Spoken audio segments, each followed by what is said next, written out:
இதுலயும் எல்லாம் கவர் ஆகுமானா எல்லாம் கவர் ஆகும். ஆனா கிளைம் சதவீதம் வந்து கண்டிப்பா மாறுபடும். நில் டிப்ரிசியேஷன் இன்சூரன்ஸ்ல கிடைக்கிற அளவுக்கு 95% கிளைம் வந்து உங்களுக்கு காம்ப்ரஹென்சிவ் இன்சூரன்ஸ்ல கிடைக்காது.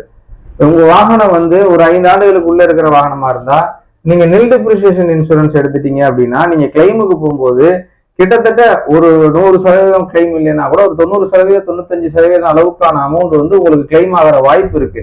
இதே நீங்க அமௌண்ட் குறையணும் இல்ல கம்மியா இருந்தா போதும் அப்படிங்கிற அடிப்படையில வெறும் காம்ப்ரஹென்சிவ் இன்சூரன்ஸ் மட்டும்தான் எடுத்திருக்கீங்க அப்படின்னா உங்களுக்கு வந்து ஒரு 50 முதல் 60% ஒரு தோராயமான மதிப்புல சொல்றேன். ஏன்னா ஒவ்வொரு பாகங்களுக்கும் ஒவ்வொரு சதவீத அளவுல கிளைம் கொடுப்பாங்க. அப்படி கணக்கிடும் போது உங்களுக்கு வந்து பாதியான அளவுல தான் உங்களுக்கு கிளைம் தொகை வந்து கவர் ஆகும். அதுதான் காம்ப்ரஹென்சிவ் இன்சூரன்ஸ். நீங்க காம்ப்ரஹென்சிவ் இன்சூரன்ஸ் எடுத்துட்டு ஒரு விபத்து ஏற்பட்டதுக்கு அப்புறம் நீங்க ஷோரூம்ல போய் நின்றுட்டு நீங்க எனக்கு எல்லாமே கவர் ஆகணும் எல்லாமே ஃபுல்லா வரணும் அப்படின்னு நீங்க சண்டை போடுறதுலயும் அர்த்தம் இல்லை. உங்க முகவர்கிட்ட போயிட்டு நீங்க நான் வந்து ஃபுல் இன்சூரன்ஸ் தான் போட்டேன் ஆனா எனக்கு பாதி அமௌண்ட் தான் கிளைம் வந்திருக்கு அப்படின்னு சண்டை போடுறதுலயும் எந்தவித அர்த்தமும் இல்லை.